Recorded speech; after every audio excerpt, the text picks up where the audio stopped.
Hey, what is going on? It is 12 noon on Friday, which means it's time for this week's episode of State of Real Estate. My name is John Chrismo. The show is brought to you by the Tampa School of Real Estate. We're here every Friday, 12 noon Eastern time, to help you mastermind to make more money. Let's put it simply that way. Ultimately for success, but usually money is some portion of that equation of success. Either you need it to do the things you want to do or to fund the purposes that you want to serve, whatever the case may be. So what we're talking about today is the way a lot of people get started in real estate, and that's just real estate being a little side business, a little side hustle, not your primary income. That's actually how I got started in real estate. I got started in real estate part-time, and it's 100% doable. And to really maximize what you get out of it, you just want to be really intentional and almost treat it like it is your full-time job, even though it is just something that you're doing on the side. So we're going to be breaking that down today, what it looks like and what you would do in a typical day to get business in real estate, and you know, what are some of the activities, and then how can you fit those activities into your busy schedule. And why is it busy? Well, that's because you already have some sort of day job or main flow of income, some sort of main activity that you do to generate money. But now you're looking to increase that, to add a second flow of income. So that's what we're talking about today. So if you've been thinking about doing a little side hustle with real estate, learning more about real estate, trying to make some money in real estate, maybe it is something you want to do full time, but you're not ready for it yet, today's episode is for you. I'm John Chrismo. This show is brought to you by the Tampa School of Real Estate. You're watching State of Real Estate.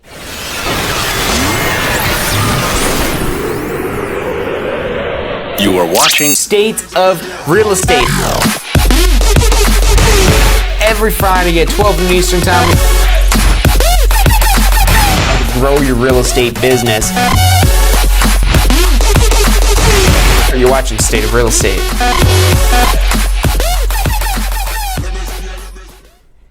Hey, what's going on? Welcome back to this week's episode of State of Real Estate, where today's topic is real estate on the side.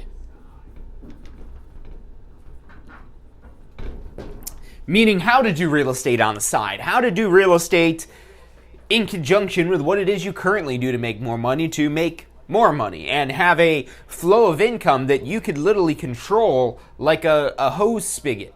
You know the little hose spigots outside, you go to turn those and you turn them more and more water comes out, then you turn them back the other way and the water slows down, eventually shutting off.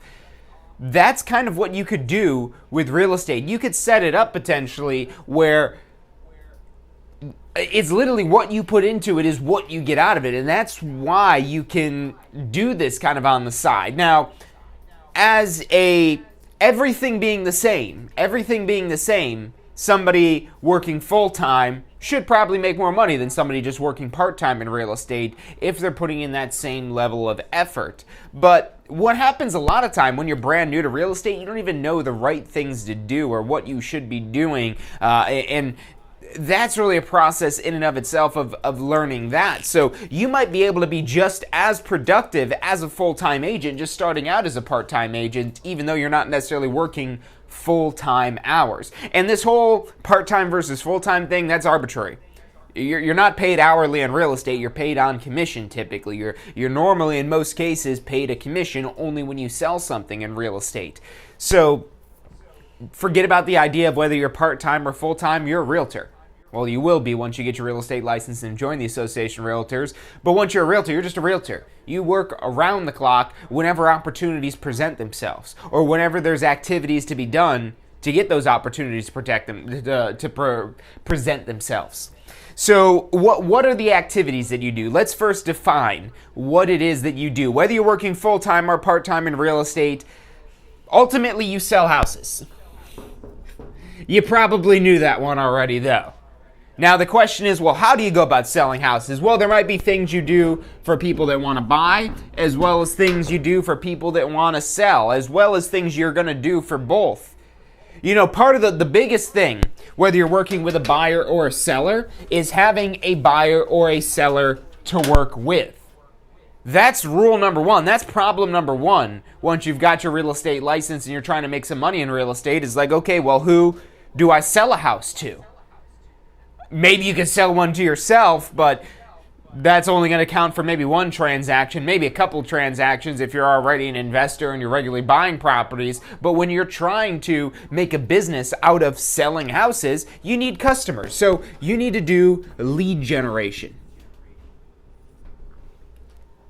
Now, lead generation can involve a lot of different activities, but this is basically all the different activities that you're doing to find customers, to find people that want to buy and sell houses. And this could be where you're managing your advertisements, if you're running advertisements online, or maybe you're running physical, more traditional advertisements, maybe managing those. It could be where you're going out and door knocking. You could go out and knocking on doors, or maybe doing cold calling, or maybe you're doing some sort of online event. You know, that's a really powerful way to gather a bunch of people together and maybe teach them about first-time home buying, or teach them about improvements they can make that are going to give them the highest return on investment when they sell their home, or teach them about something. But this is really where I would say you should be spending probably 90% of your time, at least when you're first getting started. Now, why 90% of your time? Because that is almost all of it. Well, because you really don't have a business until you have customers to transact with. You don't have any customers, well, you haven't done any business yet. You haven't done business until you've had a customer that you've helped buy or sell a home. So especially when you're first starting out, you want to dump all of your time, money, and effort into lead generation.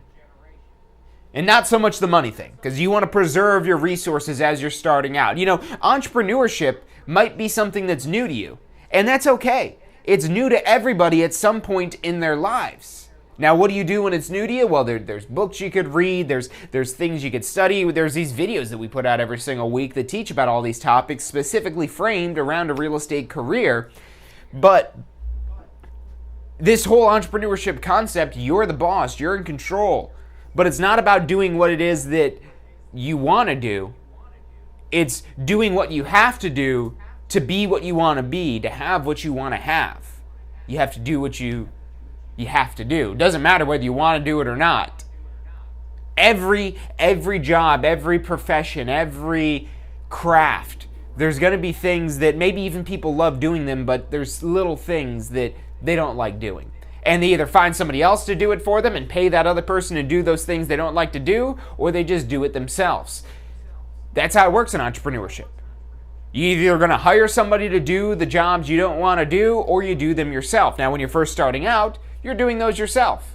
Now, lead generation, especially when you want to scale this bigger, if you're maybe wanting to build a real estate team or maybe start your own brokerage and you really want to scale out your lead generation, that's where it's going to go beyond you. And maybe this is something also you don't like doing, so maybe that is something that you bring in an ISA or inside sales associate that helps warm up leads. Maybe you invest in one of these concierge programs. There's whether Zillow or all these lead generation platforms, a lot of the big ones, they have concierge programs where they will qualify and warm up your leads for you. And those little services like that are going to be, because I was just mentioning again and again and again, oh, you could hire somebody. And don't think of that meaning that you've got to go put an ad out on Craigslist or something and go hire a person that's going to come into your office and do the things you tell them to do. You could do a lot of these activities because you're not the only one practicing real estate. There's millions of people out there practicing real estate, and there's tons of businesses in this industry that exist to serve real estate professionals. And so there's tons of services like those concierge programs that'll help you manage your leads for you. But ultimately, here's what you need to have. You need to have a source of leads. Now, what is that source of leads? Well, that could be the ones involving directly use of your time, which are going to be the door knocking and cold calling. You could be advertising on Zillow. That's a pretty good turnkey approach, although make sure you've got some reviews on there, because if you're going up against other agents that don't have any that have tons of reviews, you don't have any reviews, you're kind of wasting your money on those platforms like that, like Zillow, Trulia, Realtor.com. So all those ones, you want to have some sort of source of leads. It could be you doing Facebook and Google ads, it could be you paying somebody to do the ads, but whatever the case may be, however simple or complicated it may be for you, however much you may be paying, whether it's door knocking where you're really paying almost nothing, or Zillow ads, to again use another one where you're probably going to pay the highest premium for advertising because that one's designed to be the most turnkey. But some way, somehow, you need a source of leads, and you probably shouldn't rely on just one. You should probably have multiple sources of leads because, again, 90% of your business is lead generation. But it's not just getting the leads, it's then warming up. Warm up or qualify, where you're starting to build a relationship. And this is, again, where you're using these concierge programs potentially to where you're not doing this. And this is a time-consuming thing. Lead generation is a time-consuming thing. And again, going back to that whole entrepreneurship thing, you've got to be able to balance what you spend money on versus what you have to do on your own. Now, as you become more successful and as you're able to produce higher levels of income, you can now afford to have more outsourced services, to pay assistants and hire employees. But when you're starting out, you're more on the other end of the scales where you're more having to do stuff yourself. But eventually you will have to make that switch where you start, if you're trying to scale bigger than yourself, starting to now add in these expenses to help you buy back your time, essentially. And this is really a big part of this lead generation process. Once you have something in place that's going to generate the leads, whether that is Zillow or Google ads or Facebook ads or your door knocking and cold calling, that would involve a lot of time. But if you're paying for ads on one of these platforms, that really doesn't involve much time at all. So you wouldn't be spending much time here, but you'd still have to spend time here in the warm up and qualification of these leads. And then on top of that, follow up. Follow up is one of the best forms of lead generation because you're following up with one of two people. Now, if this is for your real estate exam, it's only one person. It's following up with past clients because for whatever reason, the Florida Real Estate Commission syllabus is really specific in that. But back to sales and just regular sales knowledge, stuff that isn't on your real estate exam, you want to follow up with one of two types of clients, or potential clients, I should say, either your past clients or future clients. If you're going to ask me with my real estate instructor hat off, I'm going to tell you got to follow up with both of these here. Now, when you're brand new, you might not have any past clients yet. So you might not have past clients if you're first starting out, but maybe you have potential future clients that maybe last month you warmed up with them, you started building a relationship, you started qualifying them, but then they told you, oh, we're not just quite ready yet, follow up with us next month. So now you're following up with them. Now notice how much we're talking about in just this lead generation category. And that's why you want to spend so much time on this. Don't waste your time setting up social media profiles. Don't waste your time doing things that is not lead generation. That is your primary, most important objective when you're starting out.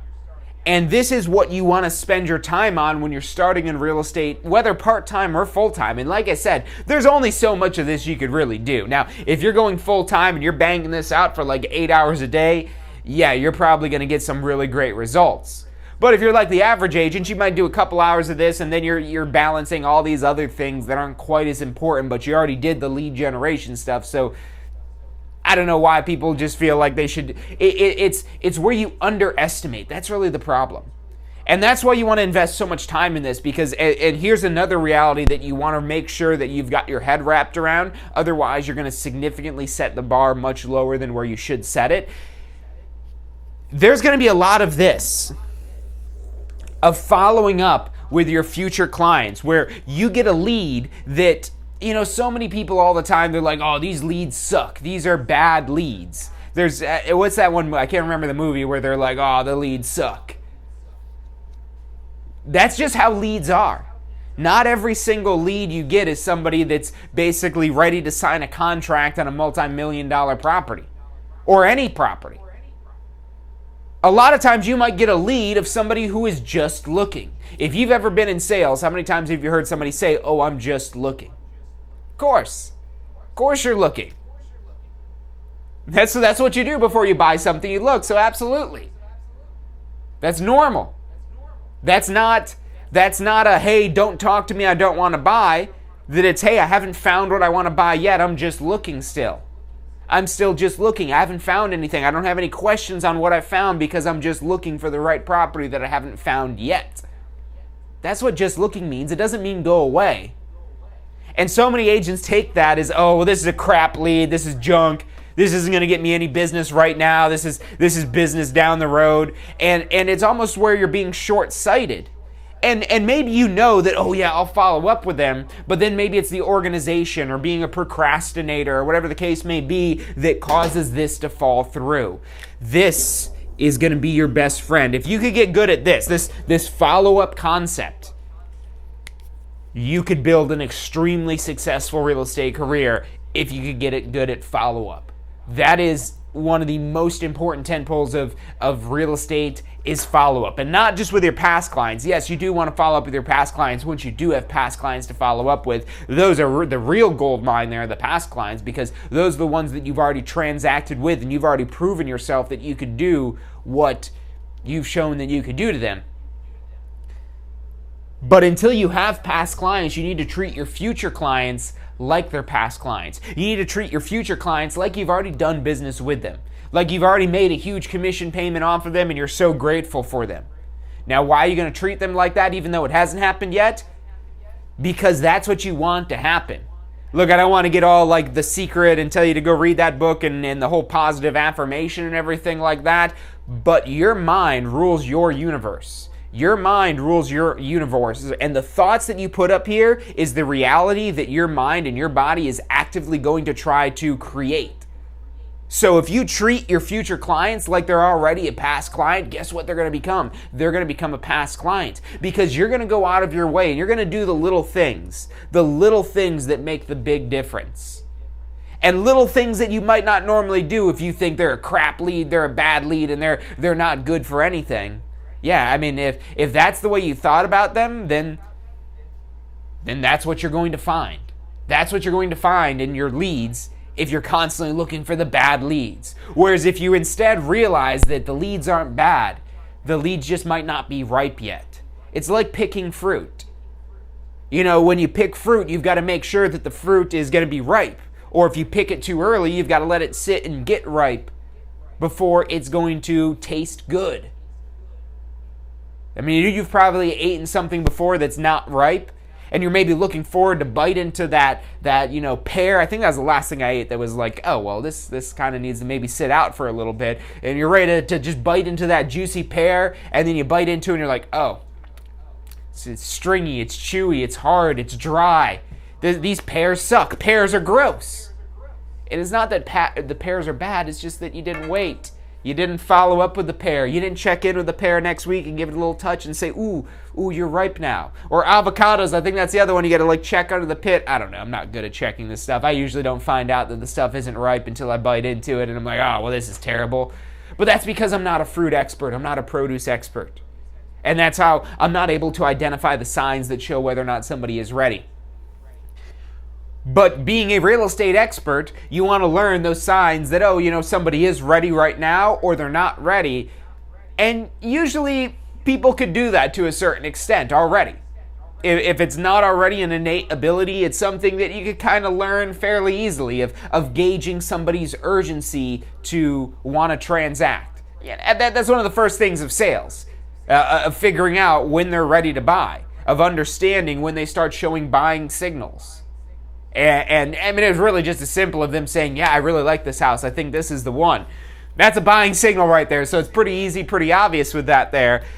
But then when it comes to realizing that if you follow up with them and you put the effort into building a relationship with them, you could probably do business in the future.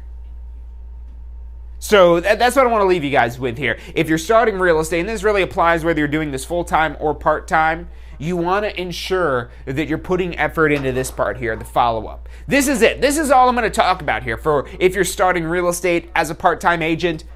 Lead generation. Don't worry about anything else. Unless your broker tells you you have to do it, lead generation is what you need to do. Because lead generations will get you clients, and then once you have clients, it becomes a lot more obvious of what you need to do for that particular client. But until you've got clients, the one thing you need to do to get clients And now why do you need clients? Because you're not going to make any money if you don't have clients. You're not going to have any business if you don't have clients. So we could all agree that we need clients. So the first thing you need to do before you worry about any social media profiles, before you worry about your biography, before you worry about your headshot, before you worry about any of those other things, lead generation. Make a plan for lead generation. Figure out what's the source of your leads. How are you going to warm up and qualify? Is that something you're going to do and something you're going to hold yourself accountable to do? Or are you going to outsource that? And then how are you going to follow up? What are you going to do to organize and manage and keep track of all of the leads that you have, and which ones are still potentially open leads, and which ones are the dead leads, and which ones are 6 months down the road versus 3 months down the road versus a year down the road? You want to keep track of all of that. And if you haven't taken post-licensing yet, if you've already got your real estate license, go take post-licensing. We talk about building out a plan like this and understanding how to find leads and all this stuff like that. So take your post-licensing if you haven't already, or if you're ready to get your real estate license so you could start making some money on the side while you do your current job, that's perfectly acceptable and okay. That's a matter of fact how most people start in real estate, is they start part-time. So you're not unique and you're not outside the normal by starting real estate part-time. That's actually what we recommend, because it does allow you to, rather than just jumping into the deep end of the pool and hoping you could figure out to swim, it's like you're kind of walking in the shallow end and you're just slowly getting into the deeper end as you feel more comfortable. And yeah, it's a little bit slower, but at least you're able to keep track and manage things a lot better, and you're able to maintain your current cash flow and financial stability that you have while being able to put some icing on the cake with this here. So if you're ready to do that, if you want to take post-licensing to get your real estate license, to get your broker license, maybe you've got to do continuing education, we've got all those courses available. Call us 813-333-2676. That's 813-333-2676. We have advisors standing by to answer any questions you have, to assist you in any way it is that we can. So call us 813-333-2676 or check us out online at tampaschool.com. That's tampaschool.com. That's all the time we've got for today. Thank you guys for tuning in, and I'll see you next week.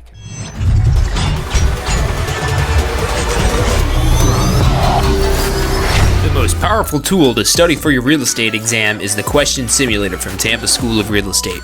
We've used our years of experience in preparing students for the Florida real estate exam to bring you the most powerful exam study tool available.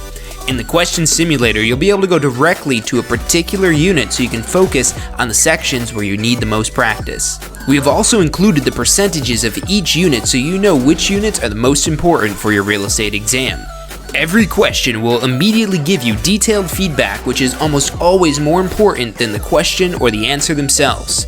After completing all the questions in a particular unit, you can go through question by question and review any that you've gotten wrong. You could also print out a report at the end of each quiz.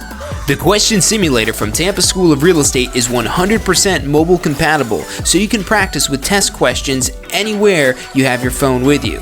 Enroll now at questionsimulator.com and get ready to pass your exam. State of Real Estate. Every Friday at 12 noon Eastern Time. Grow your real estate business. You're watching State of Real Estate.